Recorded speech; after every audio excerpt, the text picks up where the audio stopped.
Books with Blue. Today we are reading The Secret Science Project That Almost Ate the School by Judy Sierra. Pictures by Stephen Gammell. I was grumpy. I was grouchy. I was slouching in my chair. I was thinking grim and gloomy thoughts about the science fair. Miranda bragged her rocket ship could travel to the moon. Alexander taught his hamster how to sing a tune. The ants on Mary's ant farm were growing corn and peas, and Kevin Fink was on the brink of curing a disease. Miss Fidget looked me in the eye. I wished that I could hide. "What will your project be?" she asked. "It's secret," I replied. The secret was I didn't really have a project yet. I needed an experiment that no one would forget. So I stayed up late and found a great one on the internet. A science project fully guaranteed to win first prize. A substance so amazing, judges won't believe their eyes. A mutant yeast with just a piece of dragon DNA. Professor Swami's Super Slime. Order yours today. I sent the money instantly. Then early Friday morning, a box appeared. It looked so weird. With big green letters, "Warning! Your super slime is sensitive, so handle it with care. Keep it safe inside this box until the science fair. Then feed it sugar till it swells 1,000 times in mass. Stand back as it erupts into a harmless cloud of gas."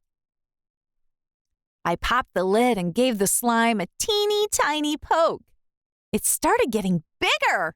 It growled and blew off smoke.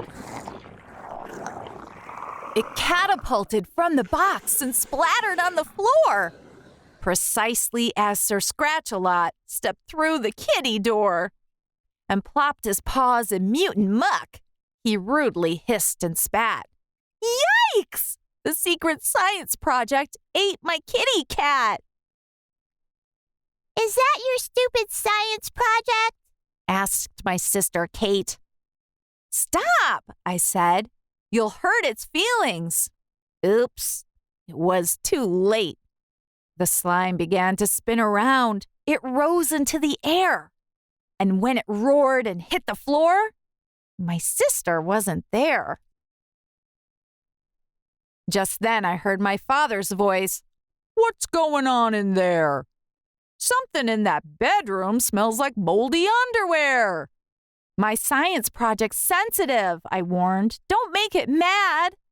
There wasn't time to stop the crime. The slime ingested Dad. The science project looked at me. I thought I saw it drool. I tried to run away, but yikes! It followed me to school. Miss Fidget shouted, "Ew!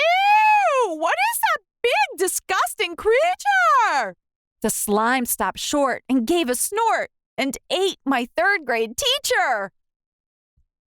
It grew larger by the minute as it swallowed Alexander and incorporated Kevin Fink and Mary and Miranda.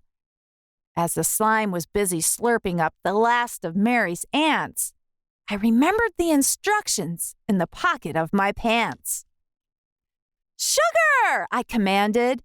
"Feed that hungry slime some sweets." Kids reached in their backpacks. Soon the air was filled with treats. As donuts flew, and cookies too, and candy bars and gum, the bloated blob was quick to gobble every single crumb.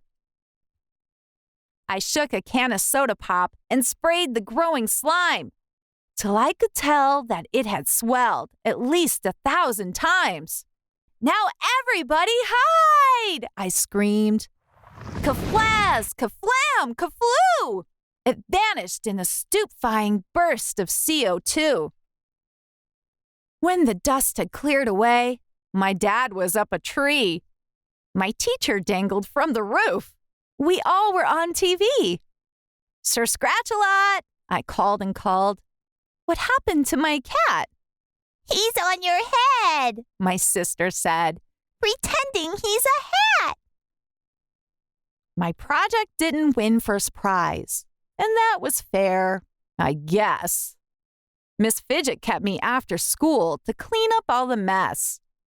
And underneath the cookie bits and sugary debris, I saw a goopy glob of slime and yikes!